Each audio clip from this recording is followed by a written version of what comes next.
Hey guys, today we are going to be looking at describing the graph of the equation of y equals mx plus b, which is super important, super easy to remember, and our first important equation. I like to call these our skeleton equations because we're going to fill them in, okay? And from the sounds of it, some of you have already seen this before, so perfect, this is going to be a review. All right, you should have your notebooks out. If you do not have your notebook out, pause this video. Again, take out your notebook, please. And you should be filling this in your notes. Our title is Describing Linear Graphs, and our essential question is, how do I describe a linear graph? Okay, let's start off with some definitions. First, we have x-intercept. The definition of x-intercept is the x-coordinate, okay, where the line crosses the x-axis. So where it crosses the x, right to left, x-axis is called the x-intercept. The y-intercept is the y-coordinate where the line crosses the y-axis, the up-down axis. And our last vocabulary term is slope-intercept form. This is our number one first skeleton outline.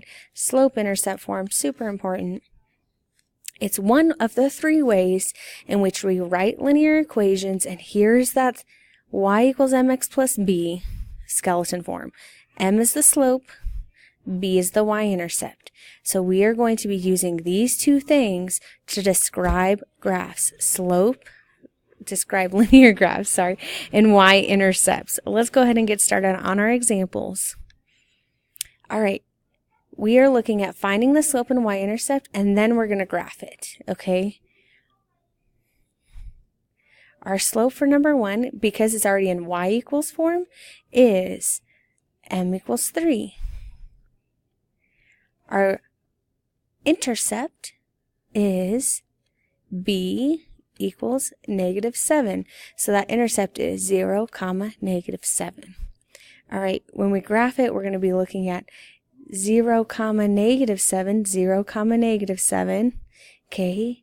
And then we're going to use our slope, which tells us 3 over 1, which is it rises 3 and runs 1 to write our graph. It rises 3, 1, 2, 3, runs 1. Rises 3, 1, 2, 3, runs 1. Rises 3, 1, 2, 3, runs 1. You technically only need 2 dots to make your line. I'm putting more on here because I don't have a good straight edge to use on my computer, but you guys have a good straight edge. Make sure you're using that ruler. 1, 2, 3, 1.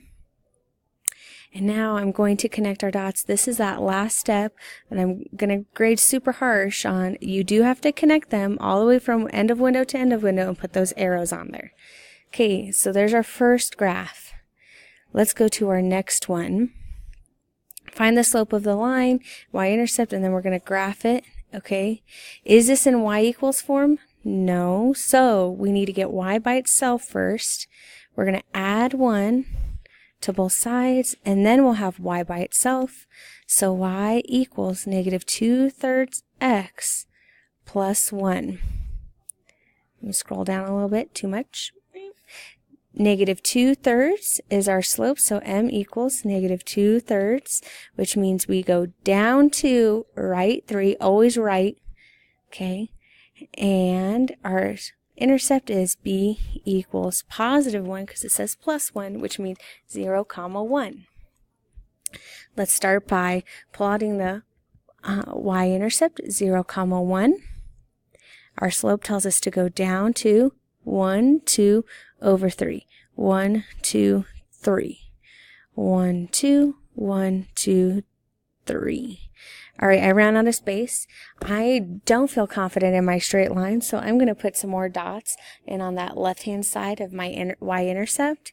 Okay, I can continue this line by doing that -2/3, the opposite of it. So I'm going to go up to left 3. Up to left 3. Up to left 3.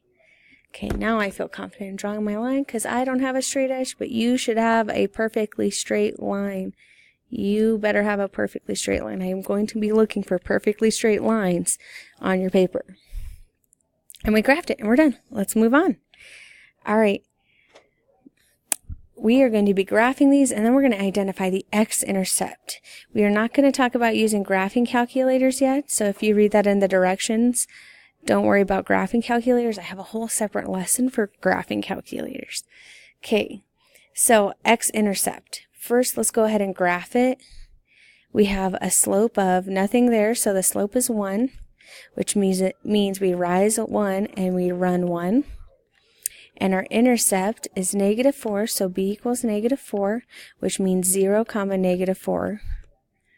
0, -4 is right here on my graph.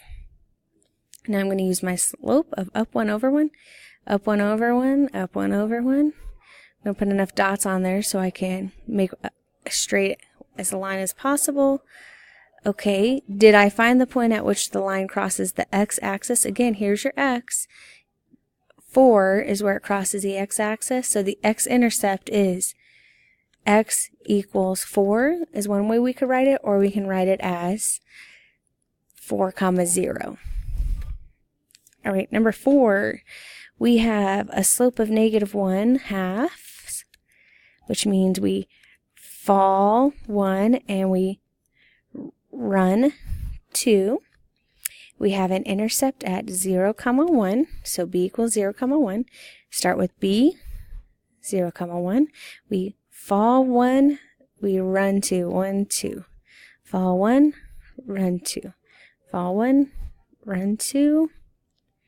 Okay, I want to get my left-hand side, so I'm going to do the opposite since I'm going backwards. I'm going to rise 1, go backwards 2. Rise 1, go backwards 2. Rise 1, go backwards 2. Now I can make a straight enough line-ish on my little board. Ooh, it's going to be a challenge. Ooh, that was horrible. I should be saying straight lines on your paper. And what is that x-intercept? Right here is our x-intercept. Okay, it crosses there even though my line was not perfect enough. I put a dot right there on my x-intercept, so we can say x equals 2 or 2, 0. All right. Go ahead and try these 2. Pay attention, 2 on your own problems in which you are going to find the slope and the y-intercept and you're going to graph them. Thanks for pausing your video and trying these 2 on your own. The slope for number 1 is -5 and the y-intercept is 0, 3. So 0, 3, and then we're going to go down 5 over 1, 1, 2, 3, 4, 5 over 1. So another point is 1, -2 that you should have. And then you should have a better, oh, that's a horrible straight line. Let me go back and fix that. I need another point to follow. I'm going to go up 1, 2, 3, 4, 5. Ooh. There we go. This is going to be a pretty steep one. All right, you should have a very, very straight line. Very straight line. But there we go. Okay. Number 2, you should have changed this into y equals form. So it should say y equals 1/2 x plus 4. So your slope m is 1/2. And your intercept b is 0, 4. 0, 4. Rise 1, run 2. Rise 1, run 2. Ooh, this is going to be better. Working backwards, going to fall 1, go backwards 2, fall 1, go backwards 2. All right, and here's your line you should have for the on your own number 2. All right, go ahead and answer this essential question. I hope you guys have a good night, and thanks for tuning in.